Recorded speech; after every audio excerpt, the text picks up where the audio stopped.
we pulled together a few members of our team and said, "Hey guys, let us know, one or two stories of BFCM Black Friday, Cyber Monday from last year.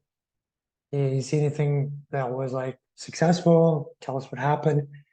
And before you know, we had 30 stories, and we just chose 12 to review today. It really gives you some insight into the type of things you should be thinking about when going into BFCM if you really want to break records. Not to be a broken record, but my name is Nick Rajpal. I'm the Senior VP of Marketing Sciences. I've been here at Exclusive for 15 years. I joined when we were a project-based business. We were doing SEO projects and development projects, and I came on to build all of our services: SEO, Google Ads, conversion testing, email, Amazon. And I built a strategy team or an account management team side by side so that we could plan across these channels. Today, we manage over 15 channels. So the coordination has gotten even more complex and more meaningful. And today I head off a small department called the strategy department, where 5 of us focus on developing the next generation of innovations around holistic marketing and channel agnostic planning. I'm also the host of the webinar series. So welcome back, all of you who've been here before. Here's a handful of our clients, but we're also going to talk about some specific clients today. What makes us special? Well, we like embracing as many channels as possible because we know your customers are finding their ways into all sorts of different places. But if we're going to manage a channel, we manage it with someone who knows their stuff. That's one side of the coin. The other side of the coin is bring all the data from all those channels into one holistic technology, organize it a different way. And that way we can plan holistic strategies. We can set holistic goals like customer lifetime value, cost per acquisition, net new customers, marketing efficiency ratio. And this is all facilitated by our amazing business insights team who help pull in all this data into our system and allow us to get better reporting, better goal setting, etc. That's about us. Let's get to the topic. Why are we covering stories from BFCM, Black Friday, Cyber Monday? For starters, the fourth quarter is still growing. It's important in 22. There was a pretty good amount of growth in e-com in general. But you can see that the quarters before it were actually a little bit stronger year over year, right? So if the quarter shrank a tiny bit, well, that wasn't the case for BFCM. BFCM was expected to not do so well. As soon as Cyber Monday pulled in 11.3 billion, which was better than 2021, which is better than 2020, we all knew that BFCM was going to be that bright spot in Q4. Now we wanted to get a little brighter if possible. So if the industry had about a 6% growth rate, the stories we're going to talk about today had between a 14% growth rate.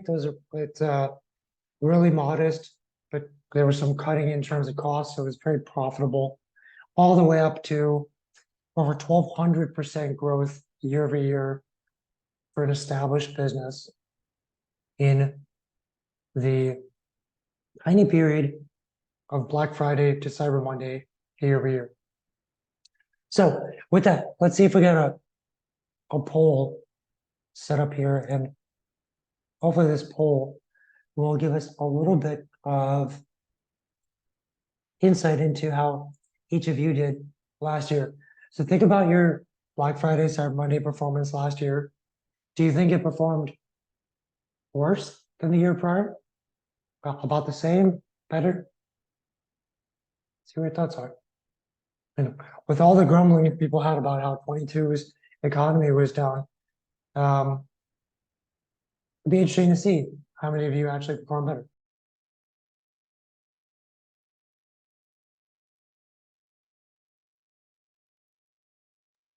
Okay, I'm going to close this out in 3, 2, get your answer in 1. Okay, so 8% of you performed worse. 25% a quarter performed about the same. 67% did better. Fantastic. Hopefully, while you are trying to recall what you did, you healthy group of 67%, we give you a few other ideas as well. So with that, we're going to get started. We're going to go 12 stories, 1 to 12. Let's start off with we're going to anonymize some of these. We're going to tell you who the client is for some. You know, it's we asked every client for permission and whatever their wishes were. That's how it works. So for this, it's a luxury eyewear business, anonymized. So it's known for really nicely handcrafted eyewear. The buyers are okay spending a little bit more. They like the value of spending more but getting great quality products, and they like things that make them stand out a little bit. Vintage, dramatic. So we went in to this year and thought about what's going on with the account. This is Google and Bing. And by the way, most of what we're going to report on today is going to myopically focus on the channels of Google and Bing, a little bit of social, but that's we want to keep the kind of a thread going for how you can keep accumulating more insights on a particular set of actions. So we added Performance Max, obviously. Performance Max is a major reason why BFCM was strong last year. We scaled non-branded. This particular client, their customers love their brand, so we need to find a way to get to people searching categorical phrases. We made some deep optimizations on feed titles and descriptions, and we organized past customers in their own loyalty section versus those who are in the consideration phase. And we're able to see some pretty good results. Clicks up 30%, ad spend up a good amount, and revenue up 65%. So for this client, this is exactly what they wanted to see. They wanted us to not be so focused on ROAS. They wanted to see some incremental gains. They wanted to start getting net new customers, and saw really good results of revenue up 65% year over year. Another luxury level client, also very much focused on their brand, what we call a brand-based journey, where the more people that know about your brand, the faster you grow. All things being equal, awareness drives as much as possible. These customers are not moderate income. They're definitely high income. They need to be able to spend. They need to entertain, and they need something very beautiful. So historical issues with BFCM have always been that basically riding a wave, a swell of interest, and paid search just dramatically shifted towards all branded search, and new customer acquisition was very difficult. But we knew that going into Q4, it'd be too late to deal with that situation. So what we did was we started in Q2. In Q2, we scaled our non-branded investments. We continued to hone it in Q3. We broadened our investments, and you'll see it says broader VAC investments. Everyone hates acronyms, but if you don't know what the VAC is, then you've probably never been to an exclusive webinar, The VAC stands for virtuous activity cycle. I'll cover that in the next slide. But there were broader investments across the VAC. In 21, what we had approved for budget, we used it all before the holiday was over. This year, through all the testing, through a better budget ask process, we got a lot more budget. And we even asked for budget to go towards building cold awareness. So Criteo display, YouTube, Bing, and paid search for the eShop in Canada.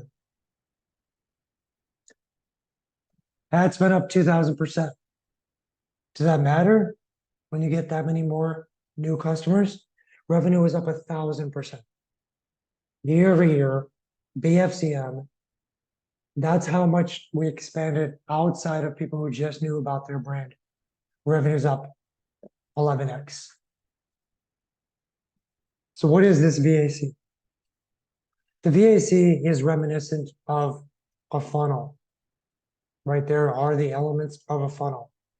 You build awareness, consideration, that's non-branded search, conversion, that's past visitors until they convert, loyalty, that's past customers to buy again, advocacy, finally, like in a funnel would be like the last stage of a customer's journey that they would go in and say something nice. They like, share, a review. But it's a weird thing to look at, like a funnel, like, oh, now someone's gotten to the bottom. They've liked, shared, reviewed. Are they never going to go back to the top again? Are they never going to buy again? Should we be mapping a framework, a philosophy around marketing that is around one individual? No.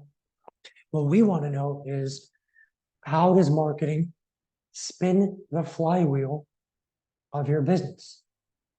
What activities are happening driven by marketing that, if there's more quality of those activities, there's more quantity of those activities, there becomes more growth. So the way we look at this is we say every platform that we manage has ways to do cold targeting. Let's increase the quality and quantity of activity in awareness, cold awareness. Virtually all channels can allow you to have some non-branded search, improve the quality and quantity. Conversion, loyalty, advocacy.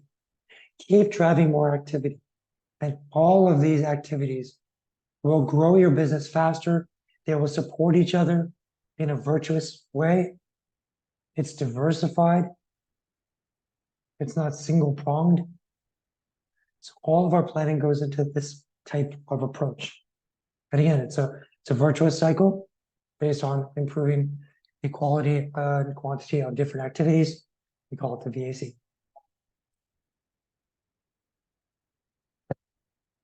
I'm going to see if there's any questions here. Oh, what is Performance Max? Shannon, great question. So in June, July of 22, Google said that for those of you who have relied on shopping ads since 2012, and recently in the last few years, converted your shopping ads to what's called smart shopping, which was still a product listing ad, but using some target return parameters. That smart shopping campaign that is like self-adjusting to hit a target is being sunset and replaced by something similar that is also self-adjusting and optimizing called Performance Max. It still is the way for your product ads to show up in Google. But when you've got someone clicking on a product ad, that individual, if they don't make a purchase right away, will start to see lots of ads on YouTube, on Gmail, on the display network, until they matriculate to become a customer. This is like really powerful. Capture them in shopping, nurture them to sale. Ad type available in Google.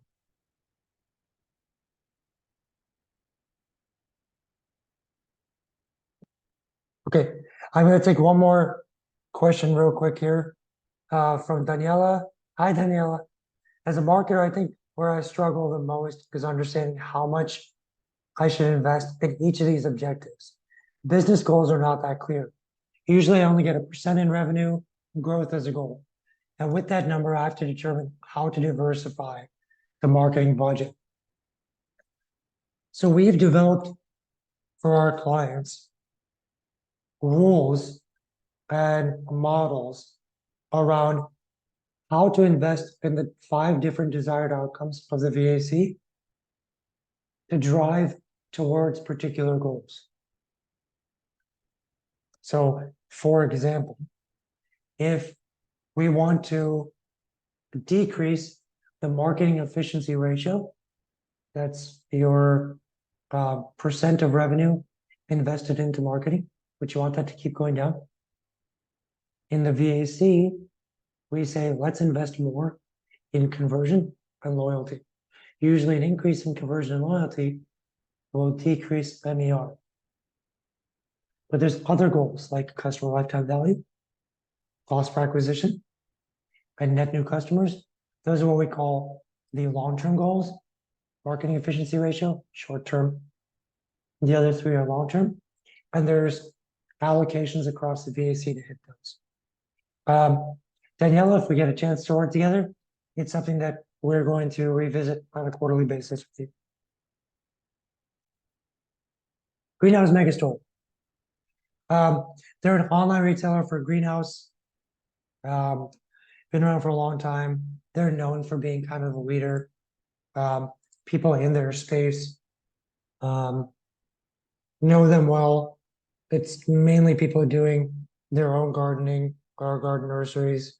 But it's not something that we typically think, Black Friday, Cyber Monday, Q4 is going to be all that helpful.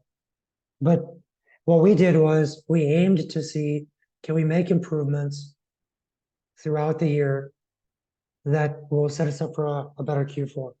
And we just started working with this client in July of 22. And from July till November, we thought if we make big enough improvements, then we can get more budget and do a better job in Q4. And that's what we did. We had a performance max. We cut a lot of wasted spend. We focused on taking customer audiences where we knew we were successful and hard coding them in Google Ads as, if someone's in those audiences, target them harder. And return on ad spend increased so much that we got approval to spend twice the budget in Q4. Ad spend for BFCM itself was up almost 400%.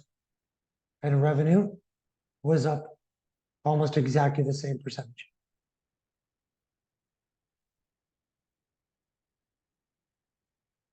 So this is an anonymized client.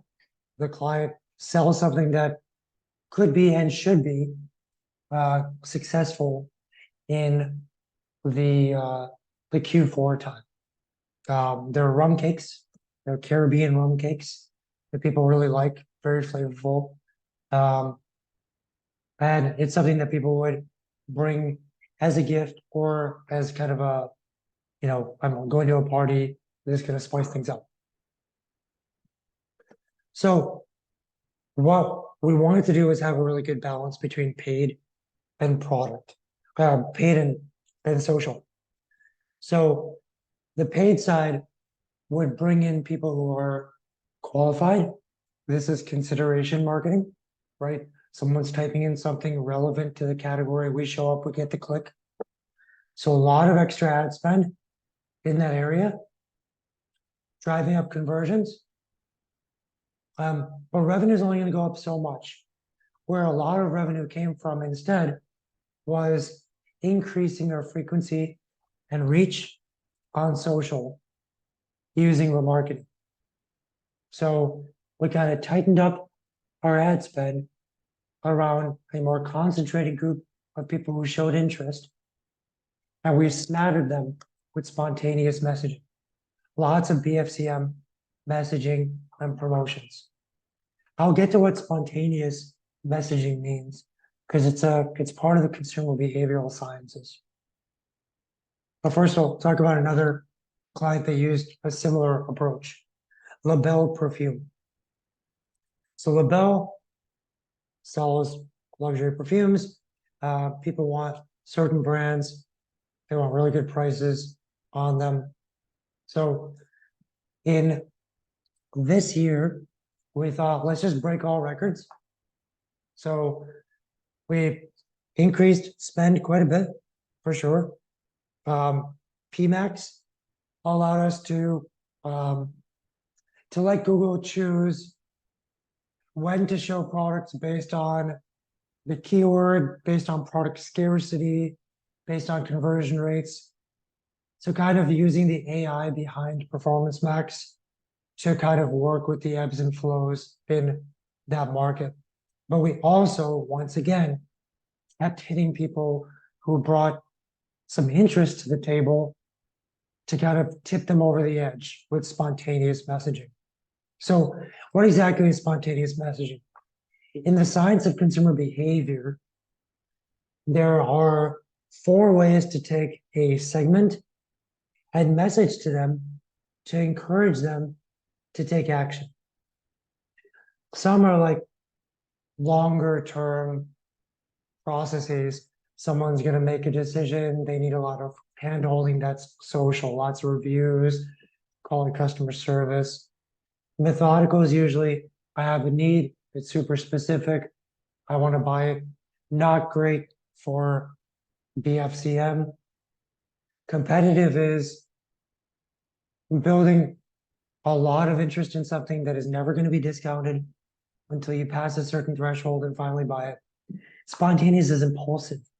Spontaneous is like animalistic. Crazy fonts, crazy colors, something you just cannot ignore.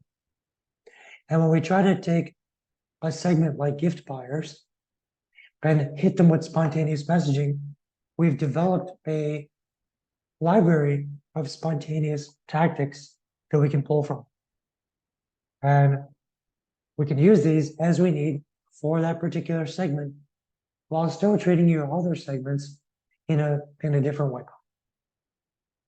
But as you can see, and everyone's going to get a copy of this presentation, by the way.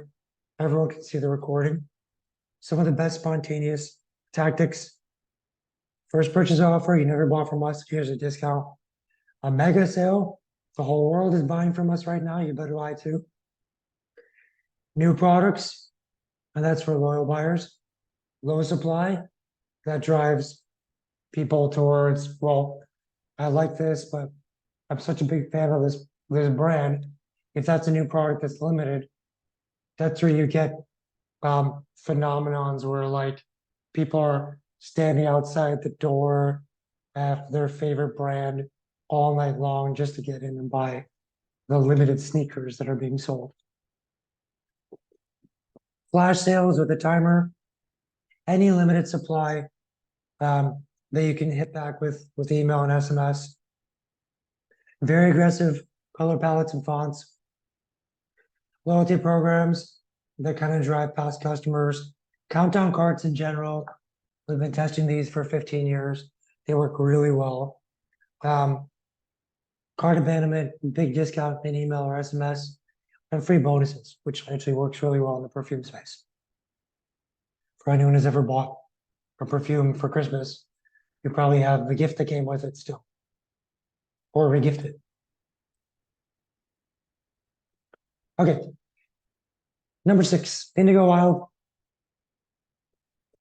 They sell home cleaning, body care, really cool, natural products. There's a few sub brands in there as well. So to prepare for BFCM, we knew PMAX was going to start taking a lot more space and drive better performance. So a lot of the keywords, the non-branded exposure that we relied on, we shifted dollars towards PMAX and towards Bing. So by doing that, conversion rates went up, cost per click went down, we actually were able to increase shopping revenue by, we 10x'd it, 900% more. That's 10x better than the year prior. Bing revenue. Bing is such a hotbed for growth if you actually use it. That's why we're Bing's rising star agency in the world, in the US. They don't ignore these things. But yeah, shopping revenue just absolutely on fire. In total, revenue was up, ad spend was down. It's a fantastic redistribution for this client. Butcher Block Co. If you ever watch any cooking show, you've heard about John Boos, cutting boards. Butcher Block sells countertops, cutting boards, etc. to people who are either, cooking enthusiasts or professionals. So BFCM, we really wanted to focus on the subset of products that we could talk about as being truly giftable and try to keep Google from being tempted to spend on the higher value products like countertops that are not great for Q4. They're not giftable. This is part of the reason you have an agency, because you're willing to put up funds, Google is willing to spend it, but you need someone to come in between and negotiate how it's going to be spent. That's your agency's job. And to make good decisions around what is strategic, what is timely, what is relevant. So with this, we were able to get conversions up 105% with just a little more ad spend.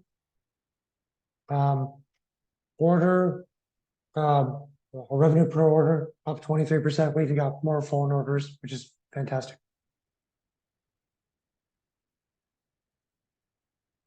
An anonymized high-end women's clothing brand. But this is not modest luxury, it's quiet luxury, meaning phenomenal comfort, really nice looking, but not braggy when it comes to the brands that you're wearing. But yet there are brands that are very well known.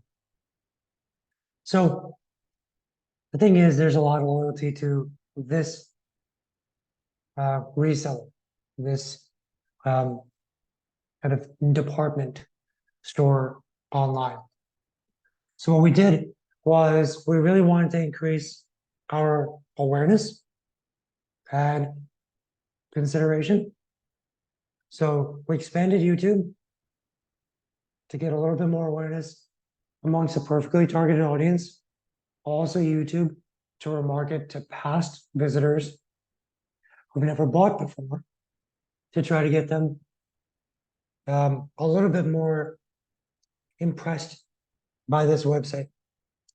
And where you can sandwich awareness and conversion experience, you want to start building as much consideration as possible. So we use scaled non-branded spend. All great results. Spend was up 200%. ROAS was up 131%. And Performance Max really started to flourish. Another anonymized, this is a seller of luxury bedding, but the luxury is just the quality side. It's not a luxury brand. People are buying luxury quality to spec, but they're getting it without a fancy brand, so they're getting it at a better price. We planned with this client that is not just about gift buying, where someone can give something that feels really fancy at a good price, but it's also that people are getting guests in their homes. They want to refresh their linens around the house, and we wanted to have that be another Q4 driver. So what we did was, to Shannon, when you asked what is Performance Max, let me add some nuance here. So now there's Performance Max, which is you tell Google for each campaign which products you want to focus on, what type of customers you want to target. It's like which customer lists of yours, what interests, and then you give them assets. like images and videos. And they figure out what keywords to target. That's Performance Max. You can still get Google Shopping visibility by using old school shopping campaigns.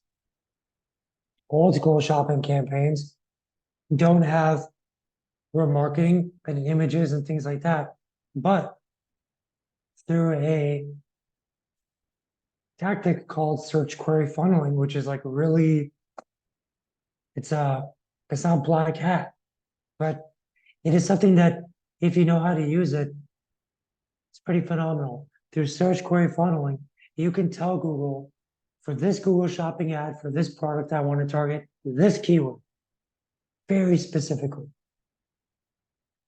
So for Goosetown, we use shopping campaigns to target specific keywords, but we shifted to a target ROAS bid strategy, which allowed us to basically tell Google, you got the product, you got the keyword, spend as much as you want.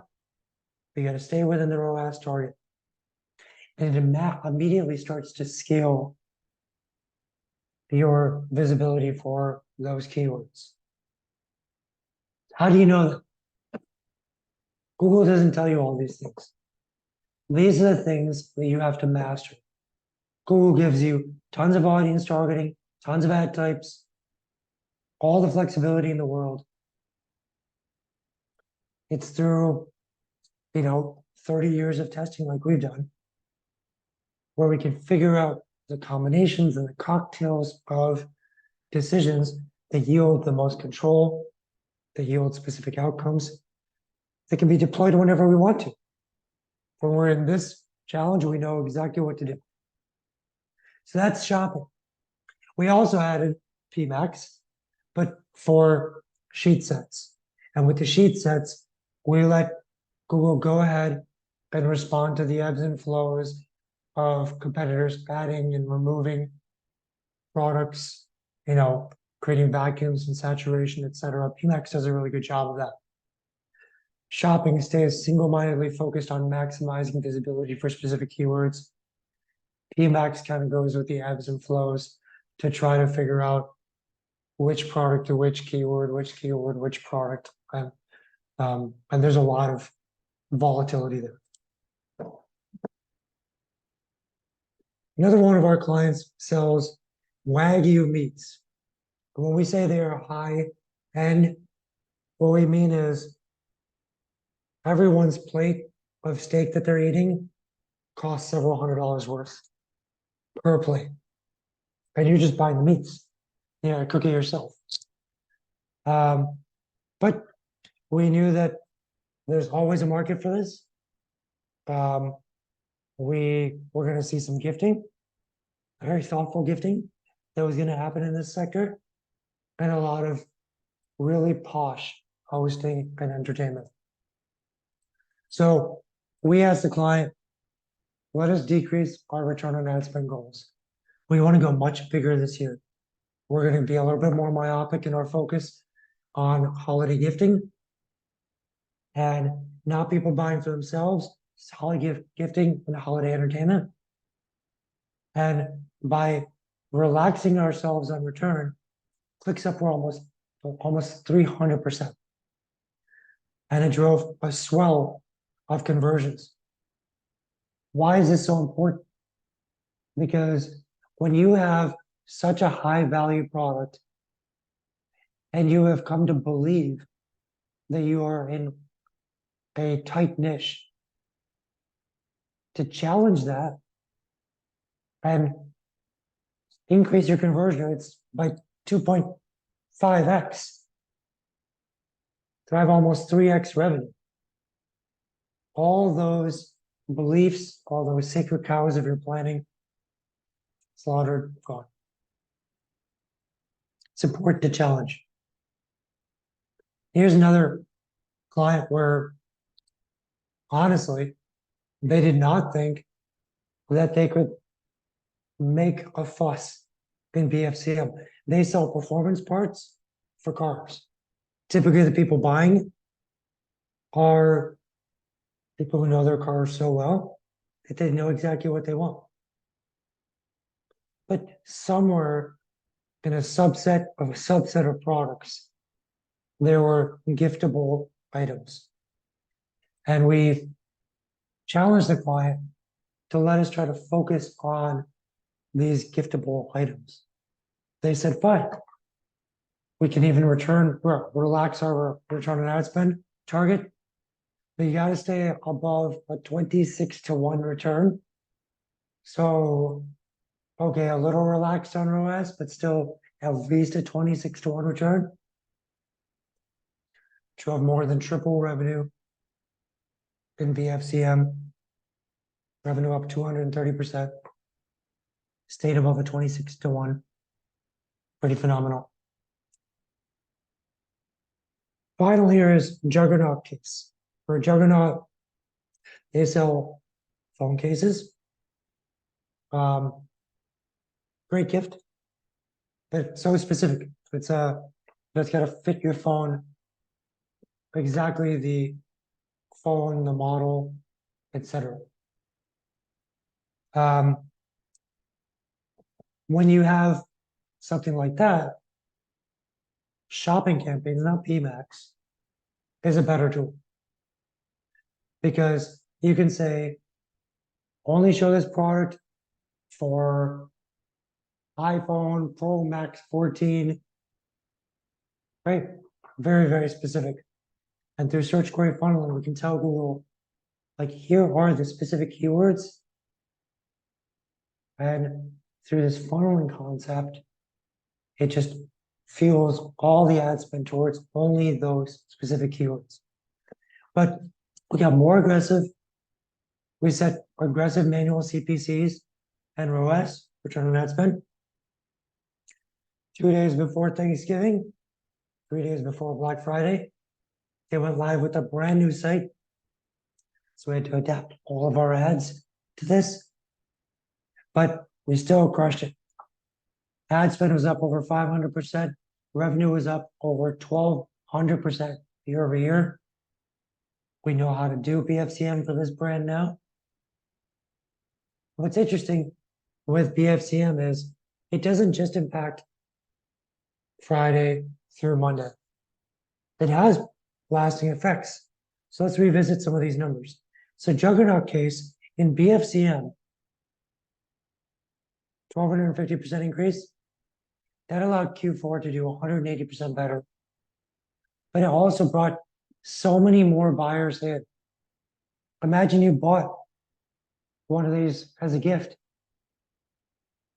Well, you bought everyone their gifts. Time to buy yourself a gift. Q1, people were buying more products. Family members of people who received a gift were now inspired to buy a gift for themselves. So Q1's revenue is actually up more than Q4. We created a viral moment. For LaBelle perfume, BFCM, with all those spontaneous ads, drove such a huge boost in purchases in BFCM that it was several factors greater than the entire Q4 swell of just 68%. But again, when you've got a lot of people receiving gifts, spraying themselves in front of everyone else, opening their gifts who are not particularly happy with the gift that they received, you get a lot of viral moments. Q1 revenue increased by 95%. Greenhouse Megastore, not the same situation, but this is a seasonality thing. We're able to get a lot locked in terms of momentum for Q4. We're able to get a lot of gift buying. Q4 in general was even more successful than just BFCM, because BFCM was not driven by spontaneous promotions. It was just part and parcel of the entire quarter. But then seasonality, seasonality kind of reset things the next Q1, and we were able to rebuild going into spring. But it's not always the same. You've got to watch for how you can harness this BFCM, which is, BFCM is about 10% of all of November and December's sales, right? 10 to 12%. So 2 days out of 60 represent 10 to 12% of all sales on e-commerce. So you want to maximize it, but through good remarketing, through great products that have viral impact, by selling products that will be impressive and encourage other people who are in the gift opening situation to be inspired to buy for themselves. Those are all things to contemplate. We're going to just offer this growth plan. So what is a growth plan? A growth plan is our approach to saying, what are all the channels you're invested in right now? What are your competitors doing? What should you be doing more of? Where's the proof of concept outside of the way you see yourself? And we create a divergent plan for businesses that really need to build their brand-based journey, and businesses that need to have great search visibility. That's called search-based journeys. We try to figure out your segmentation strategy, your balance between short-term profit, marketing efficiency ratio, and long-term goals like net new customers, customer lifetime value. We try to figure out your segmentation and the modalities of each of those segments: spontaneous, competitive, methodical, social. We don't charge for any of this. Our goal is to create the most successful plan so that when you say yes, our team can knock it out of the park, and for years to come. Not only did you get the best growth plan you've ever had, you've got a partner that actually executed. So we have a little bit of extra time left here. Let's take this. Oh, Daniela, I already answered your question. Shannon, I asked your question as well. Let's give this a moment. You guys can feel free to ask questions outside of Google Ads and Bing Ads as well, because we have 15 minutes. I have no problem going to anyone's website and telling you what my thoughts are. Expand this conversation to Meta, TikTok, Pinterest, SEO, email, SMS, Amazon, wherever you want to go. We'll give this a few moments to see if there's any other questions. My question to you is, was there anything here that gave you pause, gave you something to think about, to look into deeper as you plan over the next week or two for your BFCM this year?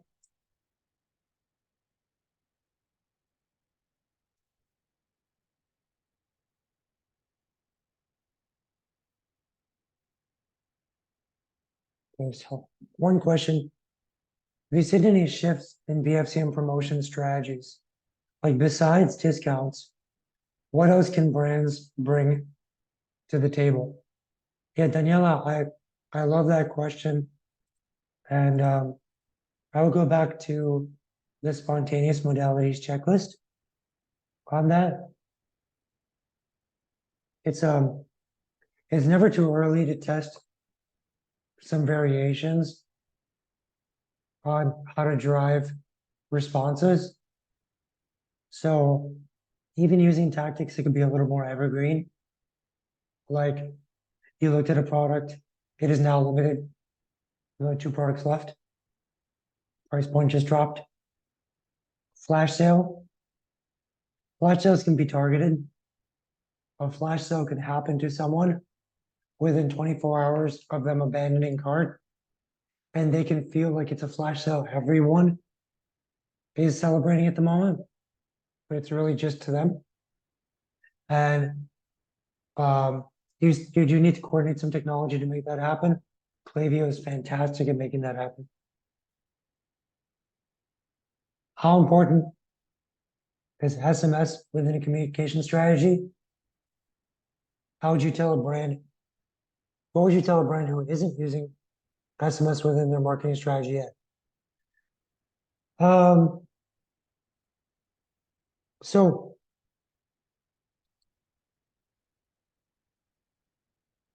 SMS is different for different brands, for starters. So if you have, I'll kind of go through awareness to advocacy. So for cold awareness, if you have people signing up to your email list to be part of some kind of giveaway or something like that, SMS can try to take the behavior that those people have when they go to your website and keep recommending products that are either in their price range, below the price range, or recently discounted. What you're trying to get is to get them to jump from cold awareness to consideration. For those who came in through a search query on a category and have even more interest, so they were in consideration, now they're in conversion, you want to hit them with flash sales and first purchase incentives. For loyalty, past customers, if you want to take their purchase and start recommending pinpointed personalized products, but give them second purchase discounts, offer them loyalty points, tell a friend, referrals. On the advocacy side, after a purchase has been made, SMS is phenomenal at getting reviews and responses. One thing that's missing from all that is what happens between a conversion and building loyalty. And virtually everyone who has been polled and surveyed said that the way they want to hear about updates on their shipping and delivery is through SMS, not through email, not any other way, but through SMS. So if you just invest in SMS to start unfolding a more global strategy, do it first and foremost for your delivery updates.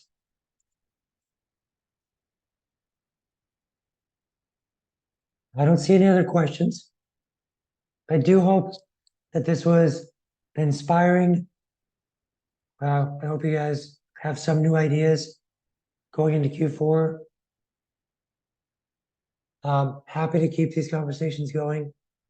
All of you have been contacted by someone in our team, so hopefully we can chat and we can do quite a bit in terms of planning between right now and BFCM. You want to be, 100%, 2%, 1,000% growth year over year. Let us figure out what we need to do to get there. In the meanwhile, happy November, happy holidays. Thank you for spending some time with us on a Wednesday. We'll see everyone in 2 weeks. Bye, folks.